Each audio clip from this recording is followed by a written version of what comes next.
Hello guys, my name is Raj Gupta and you are watching me on Guided Path. So guys, welcome again. Chapter 4th of class 10th. So basically we are doing chapter 4th of class 10th polity or civics. ठीक है, civics.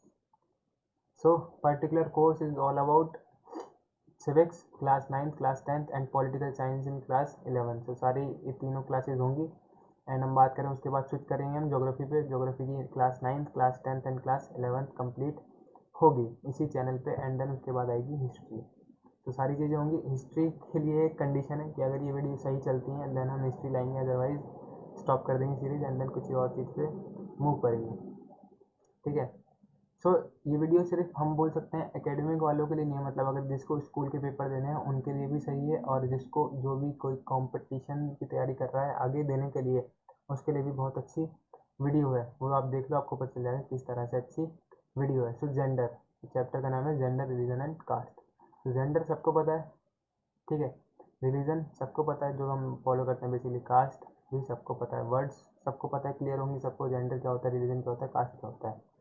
सो इन सब को relate करना है हमें किससे, politics से basically. Because जो तुम्हारा सब्जेक्ट है वही क्या है, politics.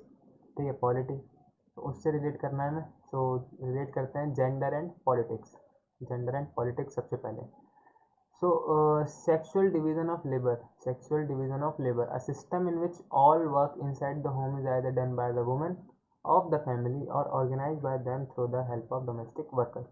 Sexual division of labour means कि डिवीजन है ना, कि सारा घर का काम कौन करेगा, वुमेन करेगी, और सारा घर का बाहर का काम कौन करेगा, man.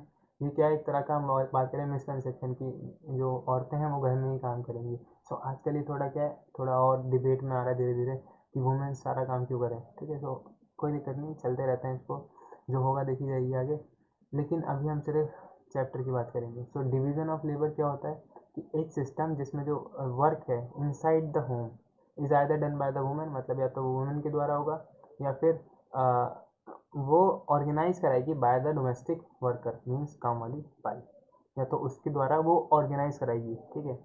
So the gender division tends to understand as natural and unchangeable. So gender division जो है वो माना जाता है कि नेचुरल है, या फिर हम बात करें क्या है, अनचेंजेबल, इसे चेंज नहीं हो सकता। बट ऐसा नहीं है, चेंज हो सकता है अगर पूरी सोसाइटी ऐसा चाहे तो, अदरवाइज नहीं हो सकता। The result of this division of labor is that although women constitute half of the humanity, so result क्या है डिवीजन ऑफ लेबर का, ये कि बेशक जो वुमेन है वो हाफ ऑफ द कम्युनिटी बनाती है। मीन्स कम्युनिटी कैसे बनती है, 50% man and we can say 50% women, इसी तरह से तो बनती है। चलो अब ज़्यादा मान लो तो 55 मान लो और 45 मान लो, ठीक है, इससे ज़्यादा तो गैप डिफरेंस नहीं है। ठीक है। सो अगर 45 भी है तो बहुत ह्यूज अमाउंट है। ठीक है, हम बात करें तो although women constitute half of the humanity, their role in public life, especially in politics, is minimal in most societies. So जो उनका रोल है पब्लिक लाइफ में, पब्लिक लाइफ मीन्स जो पब्लिक सेक्टर्स हैं हम बात करें उसमें रोल क्या है, कम है। पॉलिटिक्स में क्या है, रोल बहुत कम है। आपने बहुत कम पॉलिटिकल लीडर देखे होंगे आपने वुमेन्स के, ज़्यादातर कौन है, हम बात करें मेंस। ठीक है। सो ग्रेजुअली देर वर एजिटेशन डिमांडेड। सो यहाँ पे बहुत, मतलब बात करें एजिटेशन, पता है ना वो क्राउड जो लग जाता है, वो झुंड टाइप से। ठीक है। सो एजिटेशन लग रहा है। Enhancing the political and legal status of women and improving there educational and career opportunities. तो हम बात करें क्या कि ग्रेजुअली, मतलब धीरे धीरे क्या हो रहा है कि बहुत सारे मूवमेंट्स चल रहे हैं, किस लिए, ताकि उन जो वुमेन्स हैं उसके पॉलिटिकल और लीगल स्टेटस को इम्प्रूव किया जाए, साथ ही साथ एजुकेशनल स्टेटस और करियर अपॉर्चुनिटीज़ को बढ़ाया जाए। सो उन मूवमेंट्स को क्या कहते हैं, these movements are called feminist movements. क्या कहते हैं, फेमिनिस्ट मूवमेंट्स। ठीक है। सो फेमिनिस्ट मूवमेंट कहा जाता है। सो हमारा एक सिस्टम है जिसमें हम रहते हैं, उसमें ये है कि अगर फीमेल ने किसी पे भी आरोप लगा दिया, सो वो किसी पे भी मीन्स मेंस पे कि इसने ऐसा किया है, तो आंख बंद करके पब्लिक उसे मान लेती है। ठीक है। सो इनोसेंस नहीं मानती उस चीज़ को। ठीक है। बट इनोसेंस कैसे, तो आप कौन होते हो जज करने वाले। We have supreme court, we have high courts, we have district court, तो सब हर तरह का कोर्ट है हमारे पास।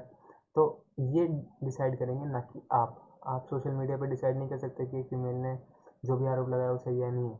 सो सबने सुना होगा कि जोमेटो, मतलब जोमेटो एक तरह से, जोमेटो वाली जो भी एक इंसिडेंट हुआ था सबने सुना होगा उसके बारे में। सो क्या है पूरा मामला किसी को नहीं पता। सो जब तक कोर्ट कुछ नहीं बोलता तो मैं भी कुछ नहीं बोलूँगा। बेसिकली हाँ, इसमें मैन जो है वो थोड़ा सा, मैन का जो हम बात करें पक्ष है वो ज़्यादा क्लियर है कि उसने ऐसा कुछ नहीं किया, और सबको सबका सपोर्ट भी हो उसे कि उसने कुछ नहीं किया है। ठीक है, तो उसमें ना घुसते हुए हम जाते हैं इधर। ठीक है, सो फेमिनिस्ट मूवमेंट क्या होते हैं, जब जो वुमेन्स हैं वो एजिटेशन करती हैं, डिमांड करती हैं क्या, अपना right, legal political right, educational right, हम बात करें सारे rights. So political expression of gender division and political mobilisation on this question help to improve women's role in public life. So political expression of gender division. So आजकल क्या हो रहा है कि जो पॉलिटिकल लीडर्स हैं वो वुमेन्स के लिए क्या है, जो वुमेन्स के लिए क्या है, वुमेन एम्पावरमेंट, बहुत सारी स्कीम्स चल रही हैं। वुमेन एम्पावरमेंट वर्ड सुना होगा आप सबने, वुमेन एम्पावरमेंट। तो हमारे बजट में ही है ये बजट, सॉरी इतने भारी वर्ड नहीं बोलना चाहता मैं अभी आपके लिए। ठीक है, तो वुमेन एम्पावरमेंट क्या है, हम बात करें वुमेन एम्पावरमेंट में कि वुमेन्स के लिए बहुत सारी स्कीम्स लाई जाएंगी कि उनका जो रोल है वो ज़्यादा बढ़ जाए। कहाँ पे, पब्लिक लाइफ में। हम बात करें women faces disadvantage, discrimination and operation. Operation means समझते हो, ऑपरेशन मीन्स अत्याचार। ठीक है, सो डिस्क्रिमिनेशन एंड अत्याचार बहुत ही तरीकों से, in various ways in our country. So literacy rate जो है वो वुमेन का कितना है, 54% compared with 76% among man. So man से बहुत कम है। हम बात करें क्या, लिटरेसी रेट।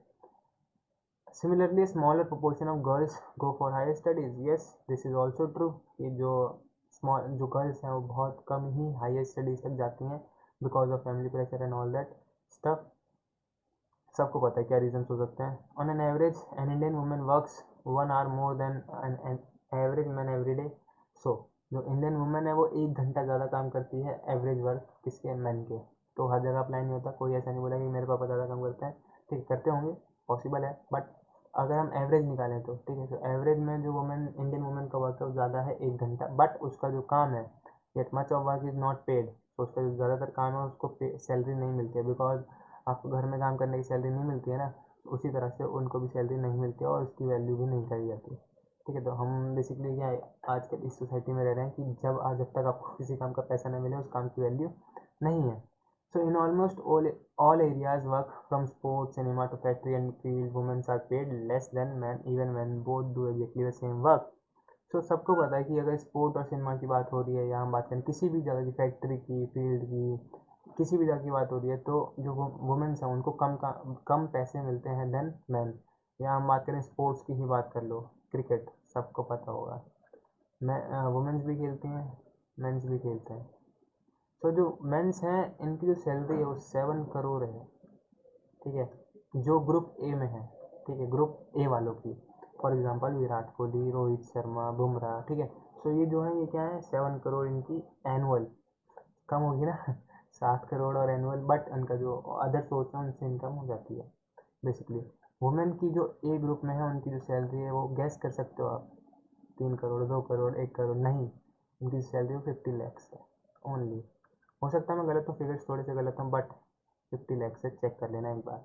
सो जो प्रोपोर्शन है देख लो कितना कम मिलता है वुमेन्स को सेम काम करने पे, वो भी सेम काम करती हैं, बट जैसा कि मैंने बताया social division. Sex selective abortion led to declining child sex ratio in the country to merely 933. So, जो सिलेक्टिव एबॉर्शन होता है, हम बात करें सिलेक्टिव एबॉर्शन मतलब जो फीमेल फीटिसाइड्स होते हैं, फीमेल फीटिसाइड मतलब जो हम बोलते हैं ना कि एक्सरे करा के पता चल जाता है कि लड़का है लड़की है। अगर लड़की है तो हम उसको एबॉर्शन करा देते हैं, और लड़का है तो उसको रखते हैं। सो अगर फीमेल एबॉर्शन हो जाएगा तो फीमेल्स क्या होंगी, कम पैदा होंगी। सो जो sex ratio, child sex ratio मतलब कि कितने बच्चे पैदा हो रहे हैं। जैसे हम बात करें अगर 933 है क्या चाइल्ड सेक्स रेशियो, तो 933 फीमेल्स पैदा हो रही हैं, और हम बात करें 1000 हो रहे हैं मेंस। ठीक है, सो डिफरेंस है दोनों में, तो डिफरेंस है 67 का, तो 67 बॉयज़ ज़्यादा पैदा होते हैं देन गर्ल्स। तो ये होता है सेक्स सिलेक्टिव अबॉर्शन के बारे में। वुमेन्स पॉलिटिकल रिप्रेजेंटेशन, कि वुमेन का जो पॉलिटिकल रिप्रेजेंटेशन है वो कैसा है। सो डिस्कस कर लेते हैं चलिए। In India the proportion of women in legislature has been very low.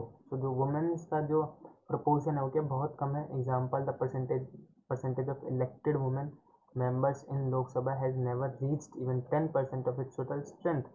So जो इंडिया में प्रोपोर्शन है लेजिस्लेचर में, legislature means Lok Sabha and Rajya Sabha, दो ही लेजिस्लेचर है हमारे पास. अगर पार्लियामेंट में दो ही हाउस होते हैं, लोकसभा और राज्यसभा. तो जो परसेंटेज है वुमेन्स का वो क्या है 10% भी नहीं पहुंचा. फॉर एग्जाम्पल लोकसभा में 543 मेंबर्स होते हैं. सब पढ़ के आए 9th में, नहीं पढ़ा तो एक बार पढ़ लेने जाके. ठीक है. चैप्टर नंबर कौन सा है 5 वर्किंग ऑफ इंस्टीट्यूशन में बताया मैंने. 543 मेंबर्स होते हैं. 10% मीन्स 54.3. तो 0.3 तो नहीं आएगा, चलो 55 मान लो. सो 55 मेंबर्स भी नहीं होती फीमेल्स. सो बहुत कम है. The share is less than 5% in the state assembly. State assembly में तो 5% आ जाता है. सो बहुत ही कम है पॉलिटिकल रिप्रेजेंटेशन वुमेन्स का. However, now there is more than 10 lakh women representation in rural and urban local bodies. So local bodies में हम बात करें जैसे पंचायत में या हम बात करें BDOs में, मतलब इस जगह पे क्या है जो वुमेन का रिप्रेजेंटेशन है वो अच्छा है. 10 लाख वुमेन रिप्रेजेंटेटिव्स हैं. तो क्यों है? क्योंकि वहाँ पे रिजर्वेशन है, वहाँ पे सीट ही वुमेन्स के नाम पे आती है तो वही होंगी. ठीक है. But bill on reservation of at least 1/3 of seats in the Lok Sabha and State Assembly for women has been pending before the parliament for more than a decade. So एक बिल पास हुआ था, bill मतलब लाया गया था लोकसभा में, present किया गया था कि जो वुमेन्स का रिप्रेजेंटेशन है 1/3 होना चाहिए. कितना होना चाहिए 1/3 मीन्स 543 का 1/3 इतना होना चाहिए रिप्रेजेंटेशन. तो काट दें, कट जाएगा पूरा पूरा ये 181. सो 181 जो मेंबर्स हैं वो वुमेन्स होनी चाहिए. ऐसा बिल पास तो नहीं हुआ, लेकिन हाँ लाया गया था. बट अभी तक ये पेंडिंग है for more than a decade. 10 साल से भी ज़्यादा साल हो चुके हैं इस बात को. सो मे बी अब वो कभी ना आए जीवन में, अब वो वैसा ही रहेगा. ठीक है. सो ये पॉसिबल है और पॉसिबिलिटीज बहुत ज़्यादा हैं इस चीज़ की, वो अब ऐसा ही रहे. ठीक है. सो ये था किसके ऊपर, जेंडर. किसके ऊपर था, जेंडर के ऊपर ना, पूरा gender and politics. So guys part 1 complete करते हैं यहीं पर, एंड पार्ट 2 अगली वीडियो में आ जाएगा. कि ज़्यादा बड़ी वीडियो बनाने का मतलब नहीं होता कुछ. ठीक है. सो 10-12 मिनट हो गए होंगे. सो बहुत है इतना, या मेरे को पता नहीं कितना टाइम हो गया. तो बेसिकली जितना भी हो गया बहुत है इतना. पार्ट 2 में डिस्कस करेंगे हम क्या जो बाकी है, religion and caste. So thank you very much for watching my video and meet me in the next part of chapter 4 class 10th civics. So bye bye, tata, take care.